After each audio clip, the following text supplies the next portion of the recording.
Radio. Sepse çdo që të bëhet meme ose virale në rrjet. Sikleti kollajmen del shpejt sikleti me ne. Siç më than mua një të shpuar dhe pastaj të bëhet ves, mund të them që një të folur për njërin dhe pastaj do fillosh të qit me radhë, doktoresha. Atëherë kemi ardhur në zonën e nxehtë, në zonën e Big Brother Botox and Fillers. Tani jemi në këtë Big Brother ku kanë ngelur disa konkurrentë, kryesisht flasim për këto që janë në shtëpi akoma për momentin dhe do pyesim Dokun. Kush ka bërë, çka kanë bërë në paktën me optikën e saj si mjekë, se ndoshta si shef doktoresha. E fillojmë me Loredanën. Sa e miq. Po, është e lezetshme shumë. Shumë e lezetshme, ka ca mimika shumë të bukura. Loredana më duket sikur thjesht e ka mirëmbajtur lëkurën e saj, ka të freskën, asnjë gjë të tepruar, shumë e mirë para se të hynte, më duket ditët e para që ka hyrë. Po. Kishte bërë një mezoterapi të vogël në zonën e syve dhe e tha në një moment kur e pyet. Sepse ka neti javës 2 javë sy dhe e pyeti pse i kishte sytë e zeza, ajo tha që kishte bërë. Rozana ja vuri në dukje, ëh. Okej, meqense kaluam i marrim gocat me radhë. Kemi tjetër Eglin. Egli, si është në opinionin tënd? Pse patë një kështu tum? Egli nuk më duket sikur kujdeset shumë për lëkurën, me thënë të drejtën. Në optikën time gjithmonë më kërkoj shumë nëse Egli një ditë do më dëgjoj, por realisht mendoj që më duket sikur nuk kujdeset shumë për lëkurën e saj. Nga e kupton ti këtë gjë? Është gjithmonë e ka teksturën e lëkurës gjithmonë të lodhur. Edhe kur merr atë glow upin e make-upit, ka trup shumë të bukur, kujdeset shumë por unë mendoj dhe edhe për shkak të ushtrimit të palestrës vet. Po nuk kanë asnjë ndërhyrje, asnjë Nuk më duket sikur Egli ka ndërhyrje. Nuk e kam dyshuar në asnjë moment. Kalojmë tek Gerta. Gerta Gixhari, domethënë Gerta ka relativisht një moshë, domethënë është mama. Mendon se Gerta, se ti edhe e njeh personalisht me Sadim, e njeh ke pat. Unë mendoj që Gerta është shumë e mirë për moshën që ka, për statusin që ka, është ka një trup shumë të bukur për moshën. Se nuk është 100 vjeç, po gjithsesi është mami dhe marrave të rritur. Po, normal që është mama. Gerta kujdeset shumë për veten e vet, për lëkurën e saj. Nuk ka asnjë gjë të tepruar. Pra ti është vetëm ka kujdes, po themi. Ka kujdes dhe se fumi nuk ka as Rozana, po kanë sigurisht që kanë. Kemi kaluar te Rozana, jemi te Gerta. As Gerta nuk kanë bërë as të lutem, më dhjer, mos na kalo personazh. Pra jemi te Gerta. Te Gerta. Gerta pra nuk ka bërë. Jo. Ka bërë ndërhyrje, dëgjoj, shikoj. Le të jemi realist. Gerta ka bërë ndërhyrje, hundën e ka, domethënë, po pra, këtë duam dim. Por që unë nuk mund të flas për kirurgjitë e mëdha të cilat janë të papranuara nga ato, se preferoj të mos se, por këto ndërhyrjet mini-invazive të tipit filler, botox, Gerta ka nuk ka tani për momentin, po ka. Dakor. Po i ka normale, po i ka normale, le të themi që për fizionominë e saj janë normale, fytyrën e saj. Një gjë që në portale është përfolur pak shumë për ndryshimin e fizionomisë së saj, pavarësisht që në konsider jo si lojtare tani, po flasim si imazh, është përfolur shumë Rozana, e cila në komente her pas here thuhet që nuk është më Rozana siç ka qenë, pra ka bërë shumë në opinion publik, se unë jam ekspert, jam as mjek të dalloj. Po, në opinion publik. Domethënë, kështu që jemi te Rozana, mendon se Rozana ka egzageruar apo si mendon? Jo, Rozana nuk e ka egzageruar. Rozana ka bërë një makeover total të fytyrës, trupit, edhe të blefaroplastikën, është qepallat e syve, ka pakët e sipërm të syve. Është e dukshme ajo, nuk ka nevojë që nuk është se evidentova unë. Por që nuk i ka ruajtur kufijt, nuk është se ka bërë diçka të tepruar, sipas mendimit tim, domethënë është okay. Mirë, megjithatë është bërë bukur. Pra këto janë nga ato ndërhyrje, po themi që rastet që bëhet bukur të ruan ato, nëse diçka e ke kompleks bëje, por bëje brenda kufive për të ruajtur dhe një stil, se këtu qëndron problemi kur ne i bëjmë këto ndërhyrje dhe pastaj çedojmë edhe me stilin që kemi, dalim ti mund të kesh një moshë të caktuar dhe okay, ke bërë trupin të bukur, por kjo s'do të thotë që të shkojë njësoj top kropet siç i shkojnë ose siç mund të rinë në fizionominë e një vajze pak më të vogël. Ose mënyra se si lyesh, truku e tjerë. Pra deri tani në top listë është Rozane, e cila ka bërë total makeover sipas doktoreshës ose në opinion Jo, sipas meje, Rozana ka pranuar, Edhe ka pranuar, dakor, po sipas pranimit saj, po edhe opinionit profesional të dokut. Tani kemi Danjen. Danja në konceptin tënd është Danja është shumë e mirë dhe ka totalisht natyrale apo ka ndërhyrje të vogla? Unë nuk mendoj që Danja ka ndërhyrje kirurgjikale. Unë mendoj që Danja është brenda kontekstit të mirëmbajtjes të fytyrës së saj dhe në mirëmbajtje sigurisht që përfshihen fillerat, botoksit, mezoterapit. Okej. Ose njerëzit ndonjëherë edhe këtë ngatrojnë, që kur mirëmbajmë fytyrën, po themi bëjmë një mezoterapi apo diçka, thon ka bërë ndërhyrje. Jo, nuk është ndërhyrje, nuk ka lidhje me ndërhyrjen. Ose për shembull thon kur ka bërë dikush buzët, të plasi botoksi nuk plas. Botoksi thjesht relakson muskujt, nuk plas, është tjetër gjë. Kemi goca tjera? Goca s'kemi më, kemi çuna. Atëherë kalojmë te burrat. Tek i madhi. Te Joz Shina.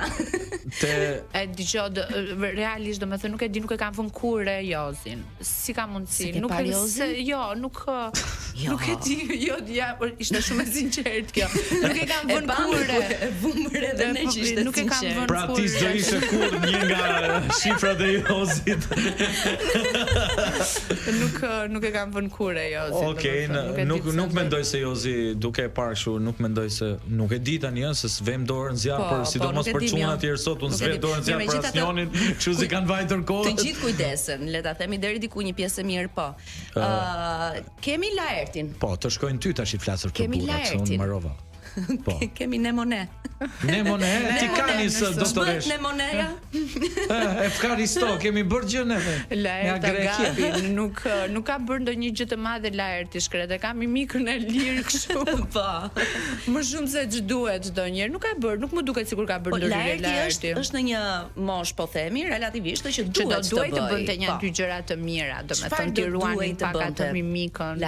Po unë do ta nisja me trajtimin e rudhave tek Laerti. E di që është i duhen për shkak të profesionit që ka, por ti trajtonte, jo ti ngrinte ato. Ti trajtonte zonën e syve një çik, të merrej pak me zonën e syve se i duhen shumë atij syt. Edhe Perësh kjo. Se i duhen shumë atij syt. Me ato sy ideal. Ti që s'ke mëshirë për ëndrrën. Tjetër çka kemi Gjestin. Gjestin. Po, okay, Aldo. Me që jemi te Aldo. Është një portret i mirë, nga këta portretet e Helen, po ti shikosh, domethënë ka një portret shumë të mirë, është më Nemone në portret. Po, Aldo se sa Laerti. Po, e vërtet është. Por nuk më duket sikur ka botox ose filler ose mezoterapi, nuk e kanë atë, ishin vjet ata, më duket vjet, kanë qenë çuna që kujdeseshin shumë për këto. Po, vendosnin maska në darkë me gocë. Edhe këtë vit kemi pas, për shembull këto, për shembull. Jo, këtë vit vetëm fjongot ju marrin.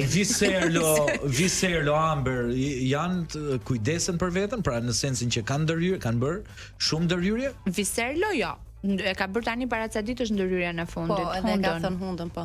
Pastaj Amberin ç'a ti themi? Amberi është plot me ndërhyrje, po themi që ka patur dhe këtë vit, nuk është se s'ka patur. Mirë, ishte në kontekstin që çunat vjet kujdeseshin pak më shumë se sa. Për veten, domethënë kishin një skincare, një rutinë për Deda për shembull kujdesej fare për veten. Po në tërësi jo, ju vendoste ca maska dhe ca gjëra. Vendos. Po syve i mbanta. Mirë. Dhe ndërkohë kemi dhe Gjestin. Do ju përshëndes me një Gesti merr vetëm fjongot, se vetëm fjongot, po, vetëm do ju përshëndes me një kështu shife tash. Është një gjë speciale ja. Birthday Big Brotherit sigurisht. Dhe përpara se të shkojmë vetëm një pyetje tjetër, kam thënë se doli dielli tani dhe dihet që është kjo periudha ku duhet kemi shumë kujdes ndaj lëkurës. Por jo vetëm te kremrat, po them SPF, po dhe trajtimet. Çfarë rekomandohet më saktë që të bëhet në këtë periudhë? Në këtë periudhë sa më pak trajtime të cilat dëmtojnë lëkurën tonë, pra të tipit dermoabrazion ose dermapen. Sepse njollat në këtë periudhë janë pak agresive me ne. Në momentin e parë që ato shfaqen, duhet ta fillojmë kujdesin nga rutina e përditshme, duke e mirëmbajtur me mezoterapi të ndryshme të tipit vitaminat C. Po. Pra po themi nga rutina me kremra gjithmonë. Këto janë gjërat e pandashme. Unë mendoj që sa më shumë e mbi ngarkojmë lëkurën, aq më pak feedback marrim, sa më pak ingredientë të cilët janë shumë të nevojshëm në lëkurën tonë për fshirë një larës të mirë, një hidratues shumë të mirë. Mos flini kurrë me make-up, me që më parë për flisnin për Big Brotherin. Duhet me patjetër të keni një rutinë të shëndetshme për të marrë një feedback të shëndetshëm nga lëkurat tuaj dhe t'i kushtoni gjithmonë kohë me sa të mundeni këtyre mikroshpimeve të vogla që as nuk na ngrin as nuk na fryn, thjesht na ushqejnë. Doku, një pyetje, kam dy pyetje për ty. Njëra ka të bëjë drejt për drejt me profesionin. Ore, si ka mundësi që janë bërë femrat në Shqipëri, paktën të gjitha njësoj. Pra, mos vallë shkojnë te i njëjti mjek se është e njëjta buzë, e njëjta mollë, domethënë, dhe tani i shikon femrat dhe nuk kanë diferencë nga njëra tjetra. Ku është problemi? Pse kanë tendencën të bëjnë gjitha fotokopje? Sepse është trend. Është trend, me të njëjtën buzë, njëjtën mollë. Po, se është trendi X buze, për shembull, e tham pak më parë i Russian lips ose është trendi mollëzave të mëdha, është pastaj përveç kësaj është kërkesë ofertë. Është fiks kërkesë ofertë. Ndikohen shumë nga partnerët që kanë. Partnerët meshkujt shqiptar janë gjithmonë të uritur për atë që se kanë. Edhe harin bën të diferencimet në konceptin tim mendoj se është më shumë xhelozi femrore që femrat kanë dëshirë të jenë si ajo, si bëri buzët ajo, ti bëj dhe unë si kjo, e kupton, mendoj se sa është trend, për mua më besoj që është trend. Dali në modë dhe pastaj i duan si të gjitha. Edhe ishte një meme në fakt për këtë gjë që po thua ti Visian, që ishin disa personazhe publike dhe thoshte mos gjeni ndryshimin, kush është njëra, kush është tjetra, por gjeni doktorin dhe do t'i zbuloni. Tani një pyetje që ka të bëjë me motin.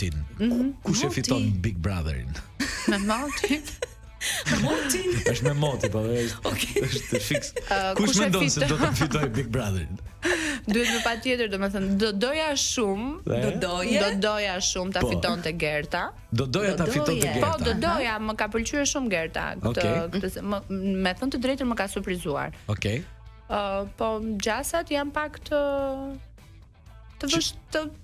Moti është pak i luhatur atëherë. Vetëm ju lutem të mos normalizojmë trendin për ta fituar Gjesi dhe mund ta fitoj kushdo qoftë përveç atij. Në mendimin tim, domethënë. Në mënyrë radikale. Shiko, me thënë drejtën, kushdo. Për sa i përket lojës, Gerta vërtet ka qenë një lojtare, ka luajtur fort, por në konceptin tim mendoj se Rozana me asa njohun këtë lojë dhe shumë mendoj Rozana është lojtarja më e kompletuar e Big Brother. Në fakt të dyja janë dy lojtarët më të mira të këtij sezoni momenti. Por ha debat, gjithmonë ha debat. Po sigurisht. Pra, zonja zotri moti mirë pritet vi. Duhet falenderojmë shumë po ishte shumë kënaqësi. Doktoresh Lorena Vizi, e cila ishte me neve në këtë puntat të sotme. Faleminderit Doku. Ishte kënaqësi. Faleminderit juve. Do të telefonojmë kur kemi nevojë përsëri. Thank you brother, love you. Takohemi te tjetër sigurisht. Kalofshi bukur.